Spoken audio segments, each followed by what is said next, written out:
Hello, I'm Dean Bell with Dean Kevin. We're on the Environmental Awareness Show today. What I'll be doing first is showing the next part of the Dr. Stephan Riess interview. And he's talking about primary water. We're down here in Mexico right now, and there's, well, all over the world, at least the parts of the world that are in drought, this is something that's very important, of course, the water situation. We just got a hold of this company that does solar. They desalinate salt water, the ocean water, and they provide it, the countries in Africa, they provided it for the people in Africa, but they desalinate ocean water through this solar mechanism and give them fresh water. So we plan to do that here in Mexico too. Once we get some land next to the Pacific Ocean. But let me play here the next series here, Dr. Stephan Riess talking about primary water and how that all works. So a lot of you probably haven't heard of this renewable resource here. They never hit the granite. They never hit the ground? No. Never. We didn't intend to either. There is a few granite big blocks like this laying on top, but they never were there originally. So what type of material is it that he's going down through now? Volcanic debris. Volcanic debris. All kind of mixture. Analysis, nothing positive. You can't classify it as this or that or the other. It's just a mishmash. So it's basically, you might say, a volcanic sedimentary that's been there probably for millions of years. And over for millions of years. Volcanic conglomerate. Conglomerate. But no crystalline structure. And basically there, for example, where Myers is now, you've intersected the fault lines that connect at a very deep source. The contact zone, yeah. Okay, so. And that's where that water is migrating on. What I still don't understand for sure, Steve, is why if you have this massive fissuring system down there with all these branches basically coming off, where going back to the hydrothermal vents at the bottom of the ocean, why one of these is going to be such good fresh water, another is going to be mineralized. Come in from a different source. They have a different or outlet. Okay. That is not the source there for the water. This one may come from way there. This one half a mile further in. But they are all different and wind up in this outflow structure, which was created by the gases on the volcanism. They literally converge at the top. Right. But they're dispersed at the bottom. Completely. Yeah. And the reason one is a freshwater, potable, drinkable source is that it depends on which rock formation it goes through. Naturally. As opposed to the one that's highly mineralized. How long it's been locked up and what type of metallic structure. If it's in the water, in the rock with about 500 or 1,000 or 10,000 years, it dissolves the minerals. So the water you're able to intersect basically is basically it's condensed steam originally. Right. I guess what I don't understand is why that condensed steam in some areas it's mineralized, other areas it's not. Where it's not mineralized, the minerals basically precipitate out. If the steam comes through a highly mineralized fissuring, then you got bad water. See? What would determine that? Well, what kind of, say, highly mineralized fissures? I mean, like the dissolving of the metal and mineral. The water has a terrific quality of dissection or dissolving. Right. I understand that. I guess I'm still not clear why some of that water comes out good and some of it is so highly mineralized. Some is fresh flowing and clean. Others is locked up maybe for thousands of years among that metallic structure. So there it is. The leaching process has had a very long time in which to act, and the God. water now is the you've got what we call pregnant water there, right, with the minerals that have leached over these many years. The last report that came out, they claimed that they now have found water 1 million years old. Now that'd be sort of like connate water, is that what they call it?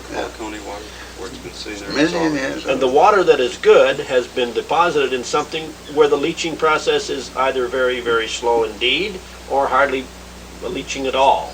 No, where you didn't have the metals. or where you didn't have the metal? See, the metals do not form at great depth. The metals, like the water itself, are coming slowly in. Not that they come not as a metal. So they It's come, a transmutation of the elements. And not metal when they started out. It's a constant change, a life cycle of the element itself, which they never considered possible, but now they know it is. This planet is life, everything goes through a cycle like you and I. the water first then, or the steam, or whatever nature the water happens to be in, leaches out these leachable elements And transmits it, and carries it and then transmutes. Transmutation. So it then deposits the metal up again, way up above, Where the pressure resists. where the pressure resists it. Right. And so the metals got there as a result of being carried by water, No other way. or steam, or gas of one form As or a another. gaseous state. One form or another. The outgassing on this planet is unbelievable. So- People don't realize that. Was the water that you found in the mines, Steve, that, fled out these major mines, for example, was Yeah. most of that good quality drinking water, or was most of that highly mineralized? No mineral. No mineral. No, when they Seems to come me in, that should have been the mineralized water. when they come in high volume, there is no mineral. They were originally possibly depositing in all the metals. See? But the secondary formation. The continuation, they were cleaned and there was no more metal coming. So theoretically, you might generally, would you say in general you would find better quality water in mineralized mining areas as we know them today? At deep sources, yeah. But not on the surface where it's flat. And the surface, the upper 500 feet, it's got oxygen to keep on working. The leaching process is accelerated by oxygen in the water. Dissolve everything, every substance. But when you're way down there is no leaching, there is no possibility. No. It's so simple, that water problem is so damn simple, that while there is a lot yet to be observed and studied and found out, nature has shown us clear, long, long ago, that the source of water is the depth, not the sky. Well, after all, 7/10 of the Earth's surface is water On the surface, on the surface, but not the mass. but the depths of the seas are greater than the depths of the land. Now wait a minute. We have sea depths 36,000 feet Yes, and that's only the crust of the earth. on top of the crust of the Earth. Higher than Everest is, deeper than Oh. Everest is high. That's right. And the water that you're speaking of, this primary water, has been filling these massive basins for trillions of years, Right, and he's still doing it. and is still doing it. All we're doing then is borrowing a little part of it that went up through the Earth's crust on solid land instead of into the bottom of the ocean. That's all. And these waters are continuously being formed by the process of the magma against the materials at the bottom of the Earth's crust. The cooling of the earth's interior. The more cooling proceeds, the thicker the crust. We find right today that the high mountain ranges, the crust is shallower than in the deep sea. That's why we call the Andes Mountains, because the lowest known rock formation is andesite. Andesite, Andes. Oh, I see, inside rock form, yeah. And the surface crust there is about 6,000 to 8,000 feet shallower than on the ground here in the lowlands.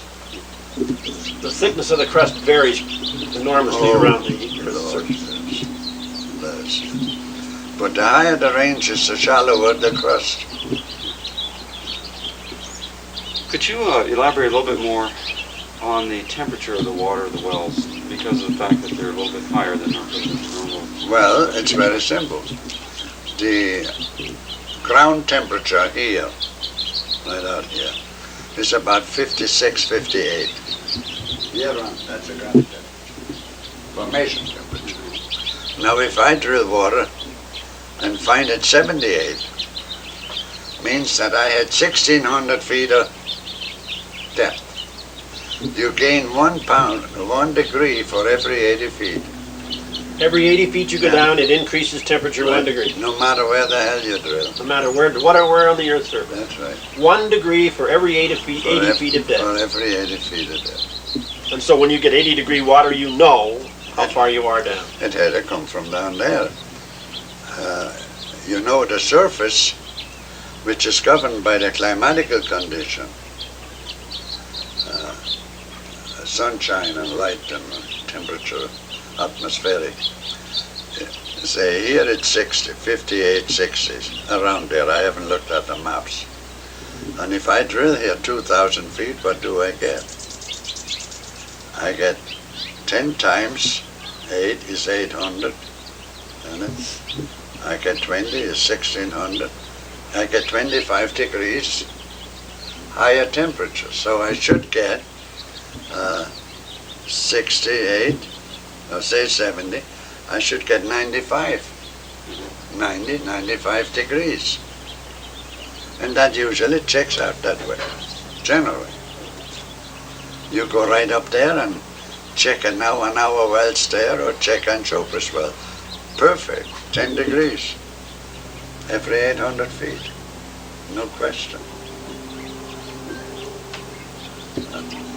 It's very interesting, all right. As soon as you get the hell down, you gain 1 degree every 80 feet. That's all there's to it. In the area unaffected by the atmosphere. Yeah. Yeah. The interior heat eventually is getting immense. Of course, if you go down 10 miles.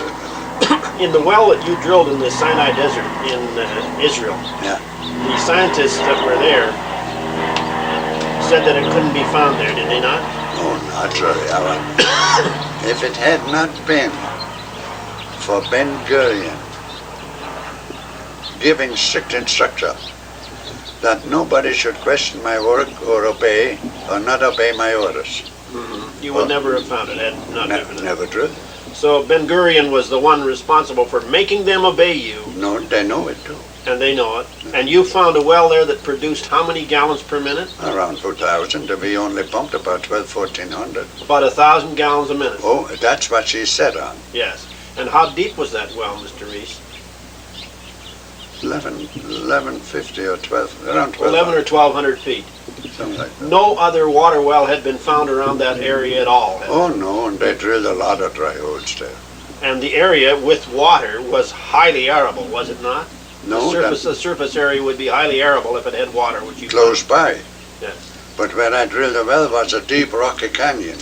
But close by there was arable land. There were the big lands which they put into what they call to agriculture. And as a result of your drilling that well there in Israel and the tremendous publicity that you got for it and from it, they got a hold of you in Saudi Arabia and asked you to go to Saudi Arabia. That's where the trouble started. So you were standing with one foot in either camp and finding water for both. Right, but that's when it started. You see, the Jewish newspaper, the Jerusalem Press, I think that's what they called it.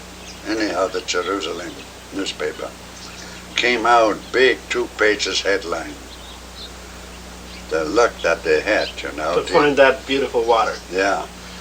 But the Arabs could read Hebrew there. as well. And the next day, the newspaper in Cairo and everywhere let loose. And talked about your finding the water. And the non-Jewish, the Arabs thought, those bastards can't survive. There is no water. They can't make it. But they could. Well, naturally.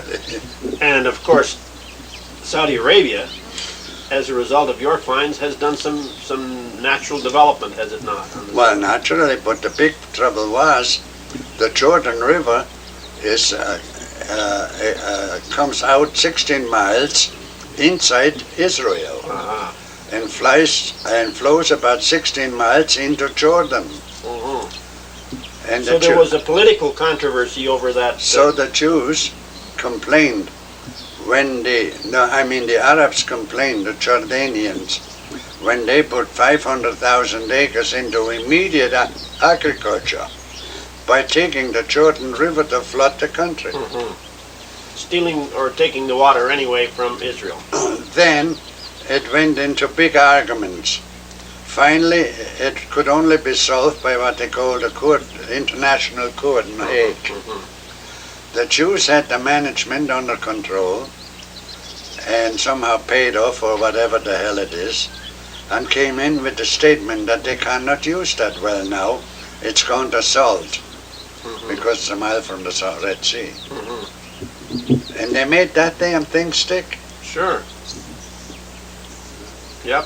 So the ruling by the international court was 50-50. Between Jordan and Israel. Right. And they had to let that water roll again. Did they mention the fact that Jacob's well in Jerusalem had also gone salt at the same time that your well? Yeah.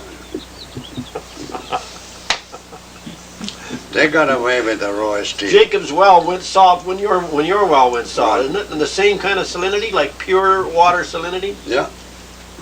Oh, they got away with murder. But they didn't pay you for that, other than your trip over there and back. They didn't I pay had you nothing to pay for them. I was hired by a bunch of local Jews in Los Angeles. Yeah. Now, you did go to Saudi Arabia, though, and you found water there for them. Yeah.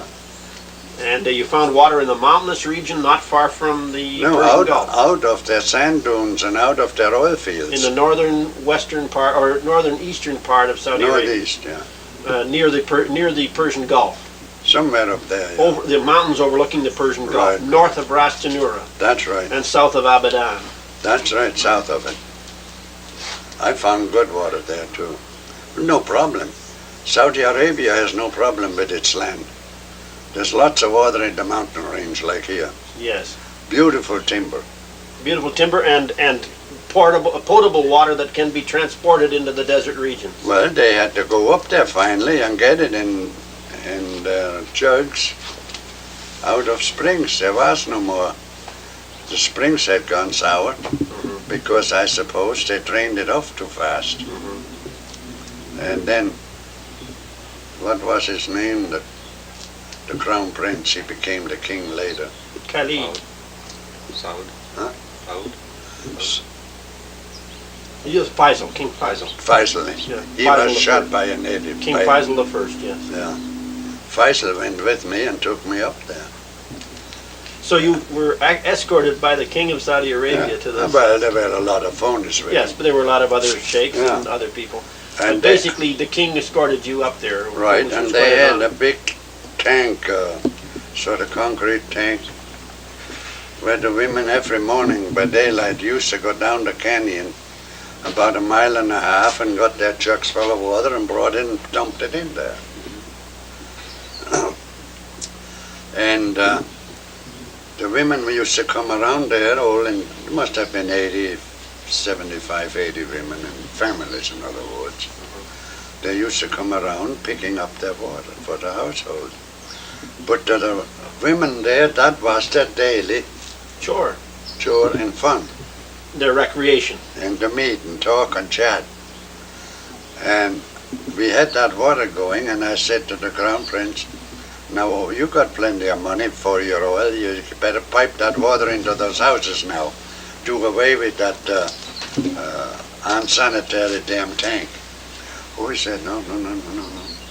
I said, why?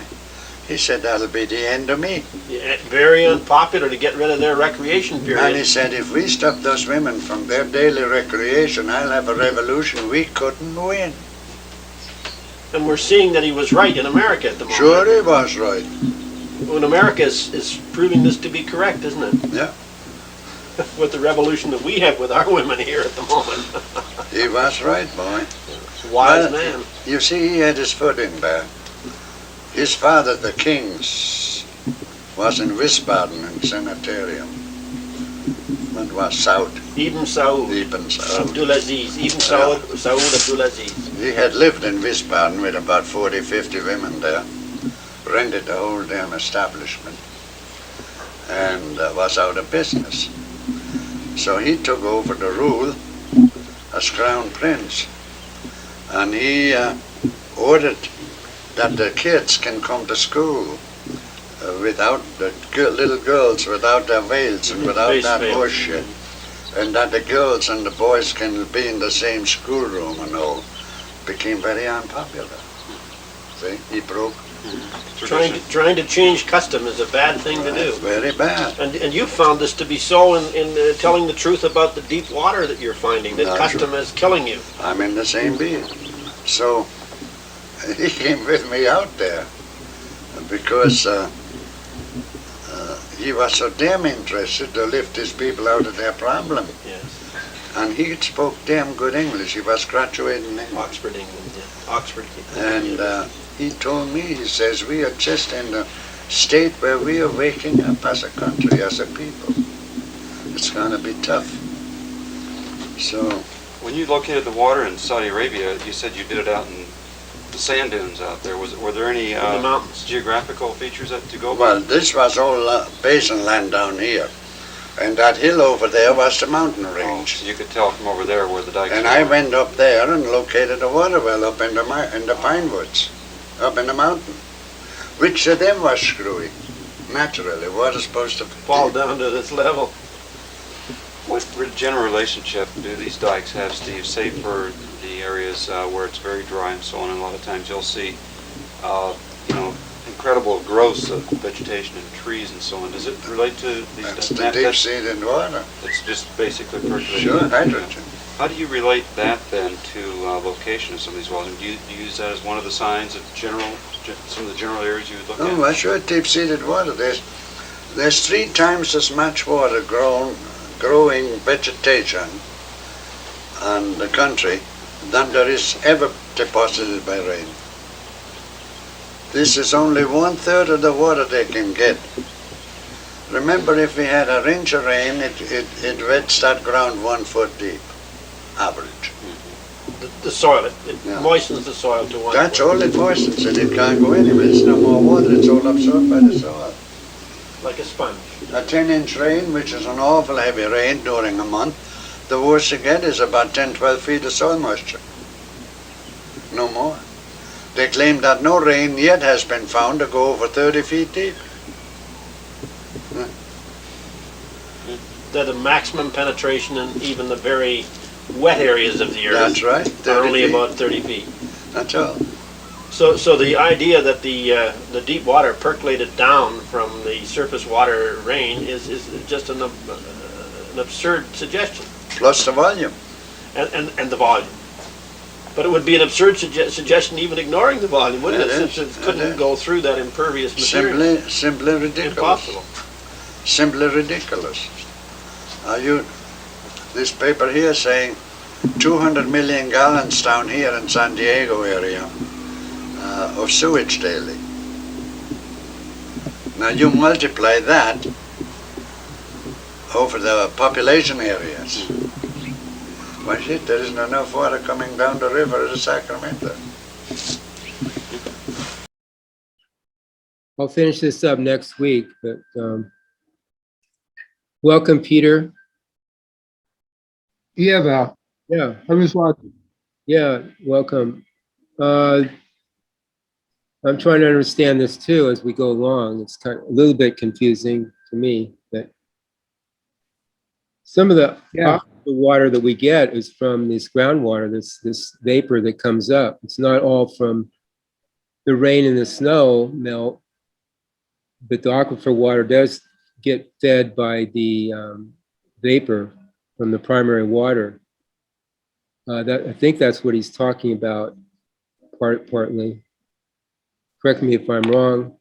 And then I just wanted to do Israel, I know gets, I think they're up to like 70%. They have desalination plants. They get their water from the ocean and desalination plants. And before you came in, Peter, I was talking about this company that has a solar mechanism that desalinates ocean water. And they're all over the world. We're going to bring them into the Baja when we get our property down here to provide fresh water for the people for free. It's the plan. At least 4,000 liters a day we can get. We have these boxes with it's 1,000-liter boxes that a lot of people put on their roofs, and then they gravity feed near their house. So you can put that on a pickup truck. And this can be used for we're going to provide this for people once we get going with our projects. So you can desalinate seawater through solar mechanism and technology. Right. So again, primary water is water that is from the magma, the hydrogen and oxygen coming up through the fissures and fixtures, the cracks in the earth as vapor, and it forms our atmosphere.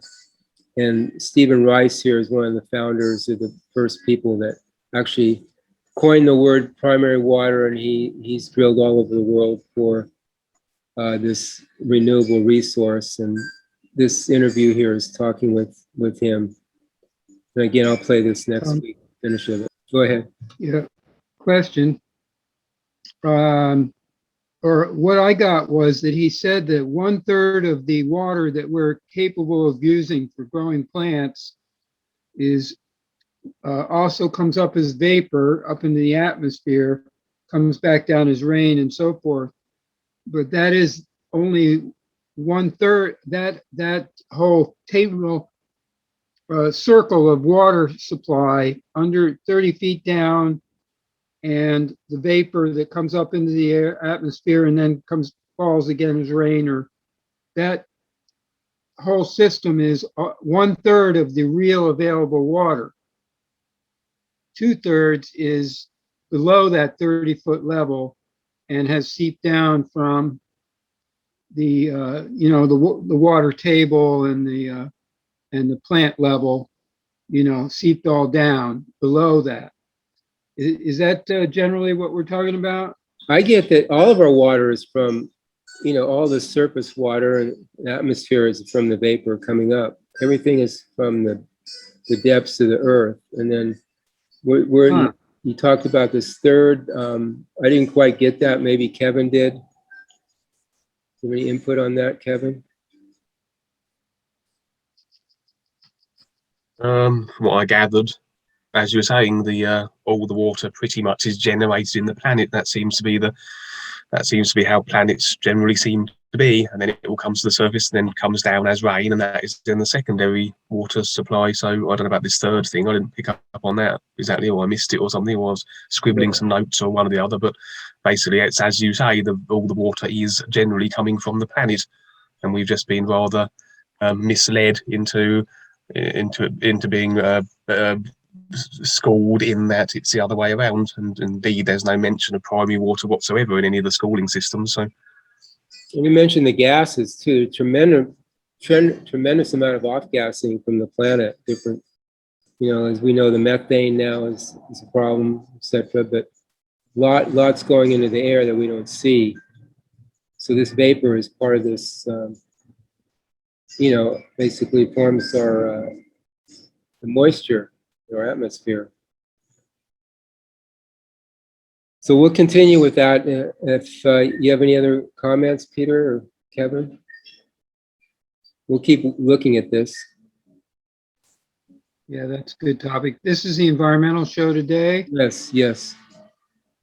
So we should be on the whole Solar Universal Today Show network, and being broadcast worldwide, and call it the solar environmental show, or environmental, real nature show, right? Whatever. And Today Show. I'm kind of playing with that because every day the Today Show comes out and they supposedly tell everybody what they need to know, and or they direct people how to be and what to follow and all of that. But of course, everything they follow is the effect, instead of the cause, or even, they're following causes, but they're delivering effect more than they're delivering the present attenuation. Anyway, that's how I'm seeing that. So I put out this thing called the Today Show for the last week. I just did this. And I haven't incorporated directly a component of environment or nature. Actually, my real concept is to do this large scale with a kind of component of each area, environmental and others, and whatever my thing is, but what I'm trying to present. But I noticed that every time in the morning when I start to do this, I get an editorial. And I wrote this editorial today about the Andromeda Queen and Enlil and Enki and all that kind of stuff. Because something led me to look it up, and somebody had presented something today about the history, which included Enlil and the 7 tribes that's spread around the globe. Okay, no details are necessary, but it leads me to, we all have been following this old aegis, I call it, concept and ideas.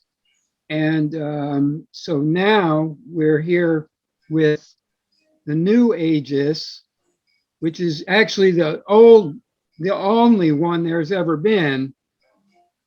And that's a whole different perspective. Now I'm saying, okay, if you're going to continue to look at the Indians, are looking at the 7 tribes. So how do we deal with the environmental picture with each of these coordinations around the world?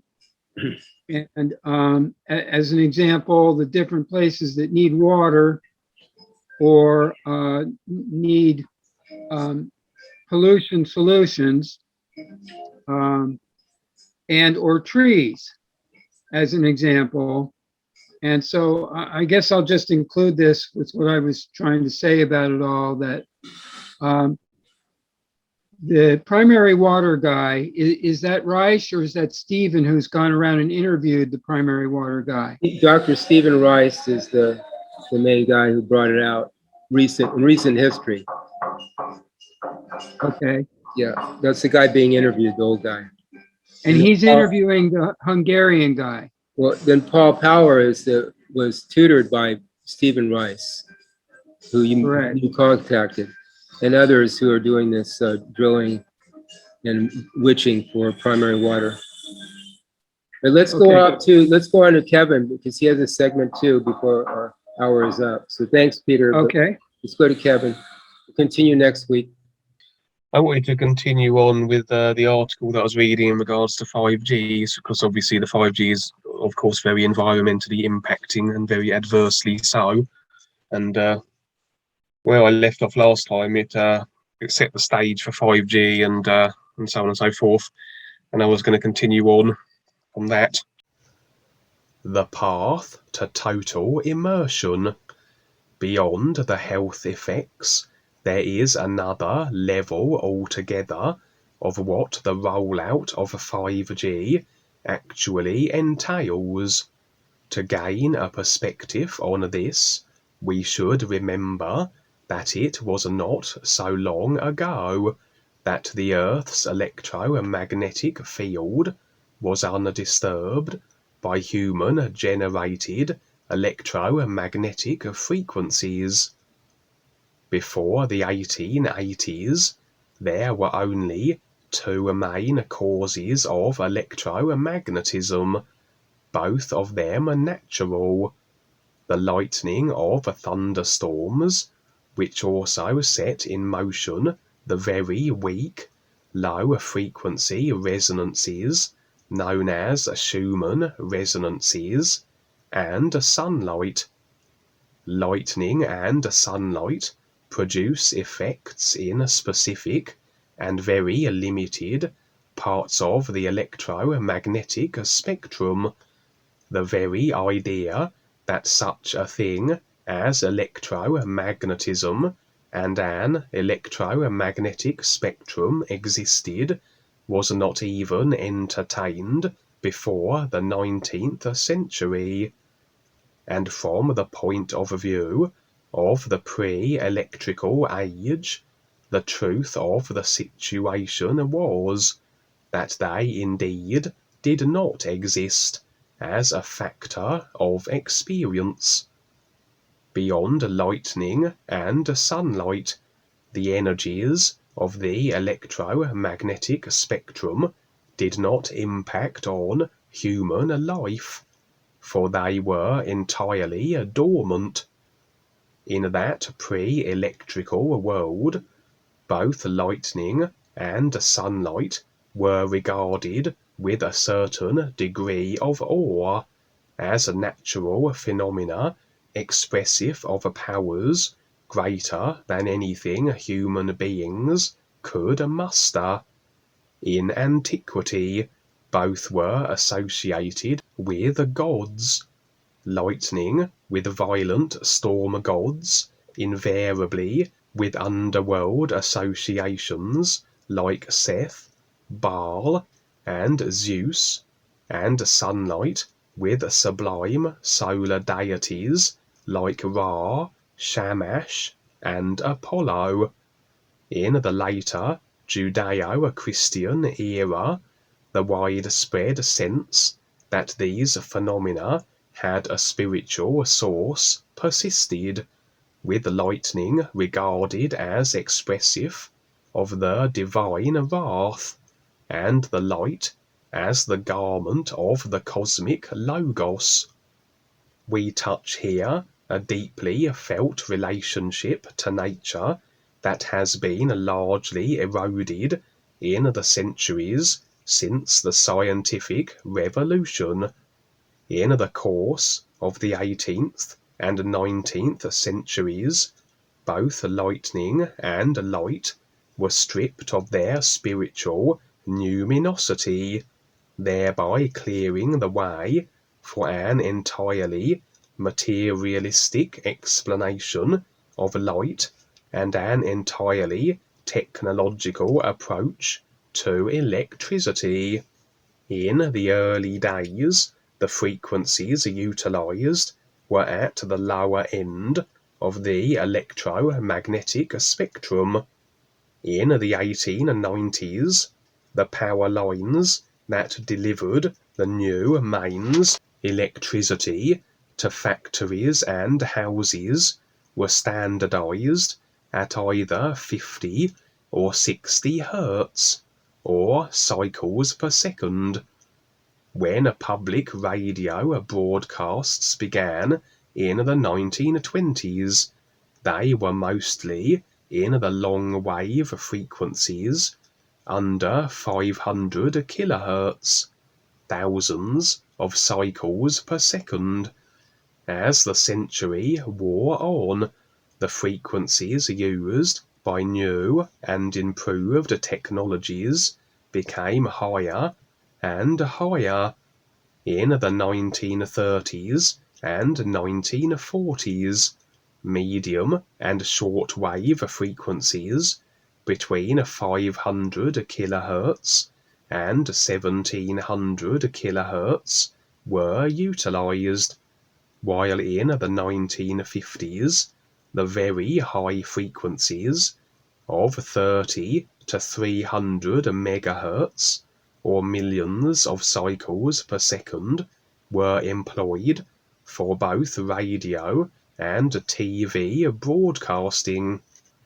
During World War II, a method was discovered for generating even higher frequencies, between 3 and 30 gigahertz, thousands of millions of cycles per second, which became the basis for radar. With each escalation in frequency, more power was required to transmit the radio waves. The advent of mobile phones, smartphones, and Wi-Fi brought into a widespread use the ultra-high frequency UHF part of the spectrum, 300 megahertz, to 3 gigahertz for signal transmission. Transmission in these frequencies demands more than 10 times the power needed for VHF, or very high frequencies, transmission. Today, poised at the threshold of the new era of an extremely high frequency electromagnetic ecosystem, with frequencies of up to 70 gigahertz envisaged, yet more power will be required for effective transmission of its millimeter waves. Then the natural environment will be fully saturated with an invisible fog of radiation. In this brief historical sketch, we see higher and higher frequencies forming the basis of each new technological innovation. As each one of the new technologies was introduced, human beings became a little more disassociated from the natural world. Consider how this happened. From the 1890s onwards, the supply of mains electricity to homes, schools, hospitals, and factories caused a revolution in living standards, liberating humanity from subservience to nature's cycles of day and night, summer and winter, by giving access to a new source of light, warmth, and power. Then, in the 1920s, radio enabled people to communicate over vast distances, and brought the voices of kings and politicians, singers and poets into our living rooms, even though they were not physically present. In the 1950s, television intensified the experience of an absent yet present world conveyed by the moving image. I remember as a child the addictive quality of television. One is drawn out of oneself and away from awareness of one's immediate surroundings into the fascinating world of images on the screen. With the advent of the smartphone, the trend towards addictiveness was greatly strengthened, partly because the screen became a portable interface with the internet, and partly because of the deliberately exploitative policies of Facebook, Google, and others to hook people into an addictive relationship to their devices. Smartphone addiction both dislocates users from their own inner center of stillness and at the same time disconnects them from the natural environment. 5G will further accentuate this tendency for people to lose themselves, and it will weaken even more their relationship to nature, for it promises to make advanced immersive virtual reality accessible to all. While virtual reality headsets have been commercially available for some time now, virtual reality is still in its infancy. The next development in virtual reality technology is to supplement the headset with a haptic suit, which enables the wearer to experience sensations of touch, pressure, warmth, hardness, softness, moisture, and dryness in virtual reality.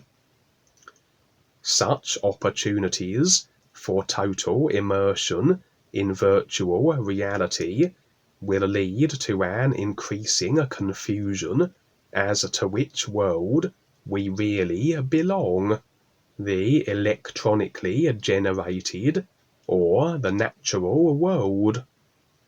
The use of augmented reality made possible through special helmets, electronic glasses, or contact lenses that overlay virtual content onto the experience of the physical world will add to the confusion as the virtual is increasingly integrated within the real world.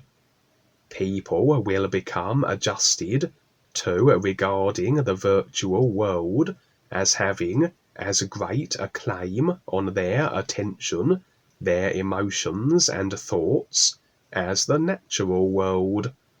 The temptation will be to give their loyalty to that which not only undermines their relatedness to nature, but also, through its assault on the imagination, has a corrosive effect on the inner life of the soul.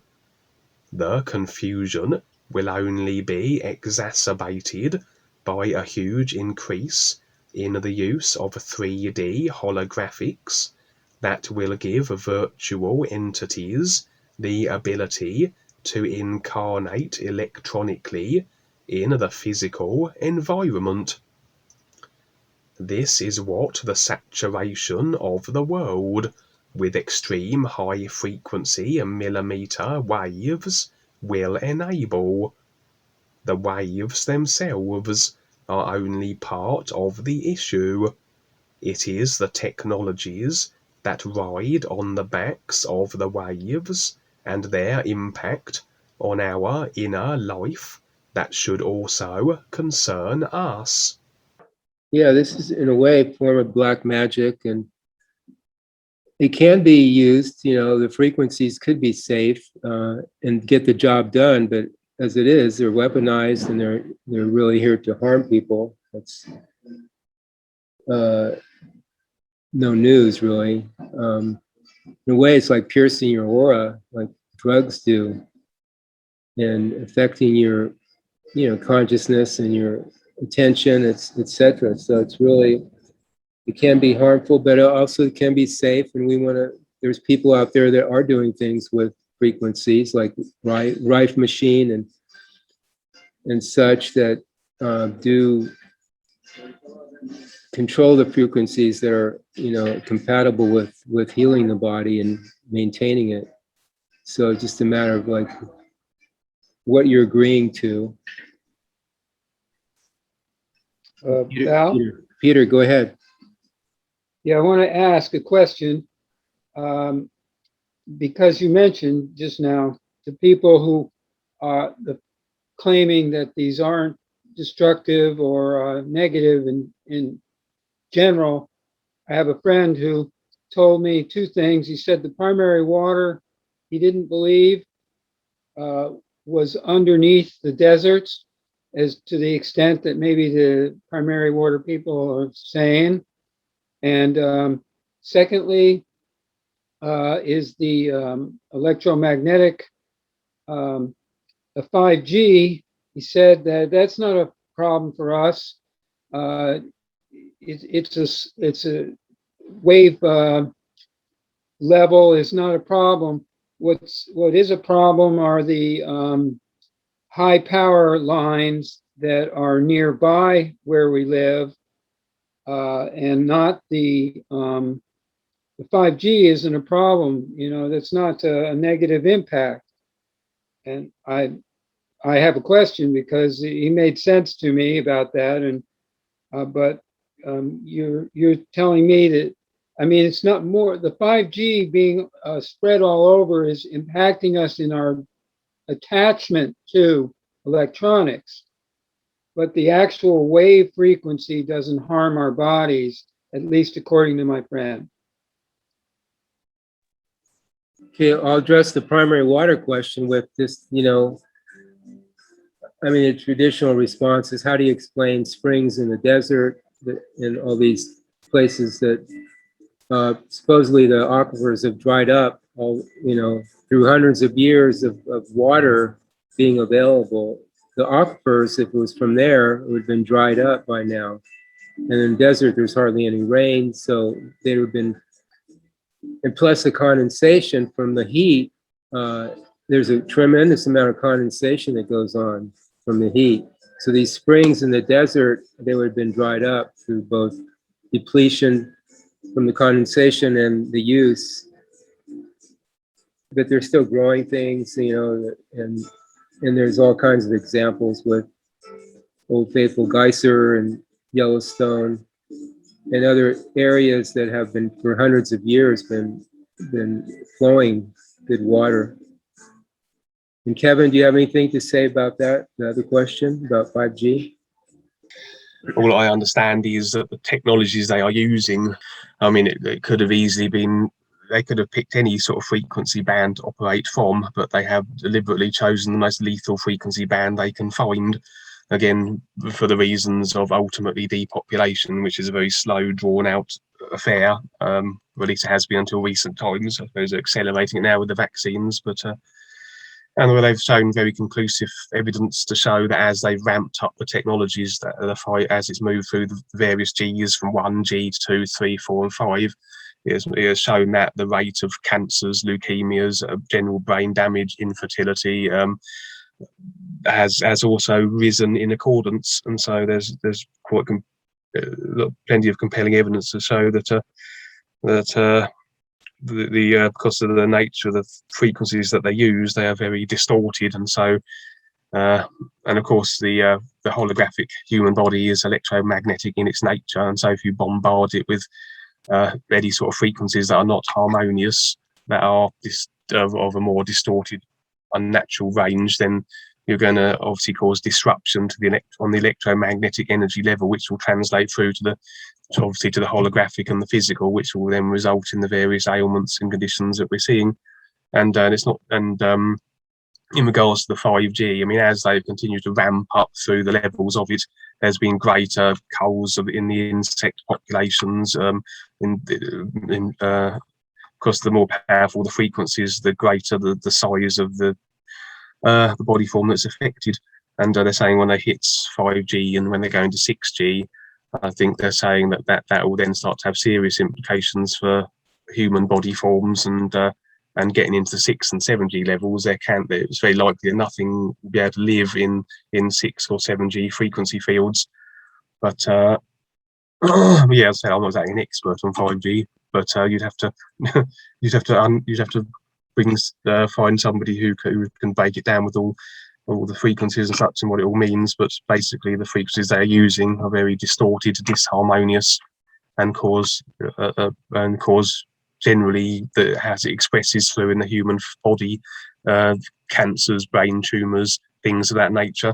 And again, with the mobile phones, where, I mean, again, with the advent of the mobile phones, because they are held up to the head, obviously, with the frequencies then bombarding into the brain, then of course you then had a massive increase in tumours and brain conditions as well, which also escalated as they continued to ramp up the power of the frequencies they were utilising. So yeah, I mean, that's not exactly a lot of detailed information, but that's what I've gathered so far, that everything I've seen suggests that this 5G and the technology they're using is anything but beneficial to life in any shape or form. How's that, Peter? Excellent answers, both. Thank you. Okay. Well, we're kind of near the end here. Maybe you should leave what you have for next week, Kevin, unless it's short. Well, it was just a continuation of what I was reading. I just stopped at a point so I can continue on for next time. It was more information regarding the 5G and their augmented realities they're bringing in off the back of it. So, Well, Peter, what you can do is bring in some information for next week and then share it. That's just all we do. We research something environmentally, and then bring it in and share. So you can do that too if you like. Yeah, I like that. I got it. Yeah.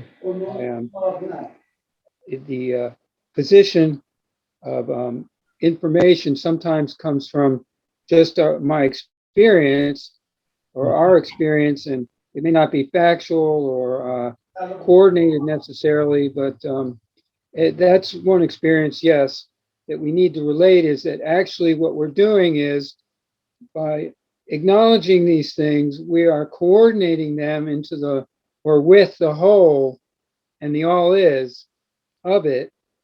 And this, I think, is very significant because actually we're more of creators than we are reporters.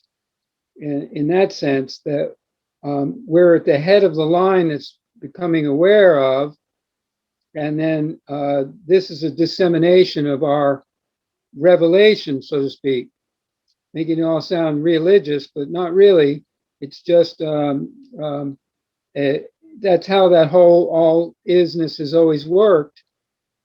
And then it gets disseminated, let's say, to the different institutions and positions in that humans have taken or are receiving. And so that's all. You know, it's the word channel is used, but it's really not channeling either.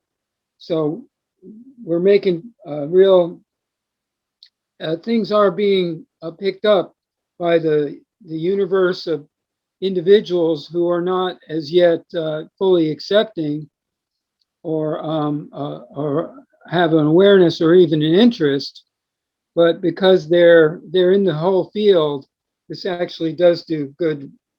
You know, that goes with the old term, good works. And so thank you, Val. I appreciate that. And that's it. Thanks, Peter. Thanks, Kevin. And speaking of frequencies, we have this song we sing, NUUU, which is not, that really doesn't have anything to do with spiritual or any of that kind of idea, but it's just a frequency. It's that's beneficial for the environment and the body and all of what we are. So we usually sing at the end of the show, and this is the way it goes. You can try it at home. New you. Peter?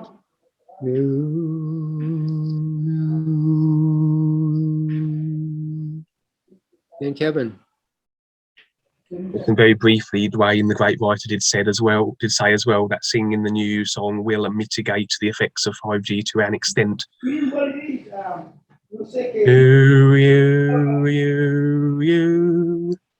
There you go. Thanks, guys.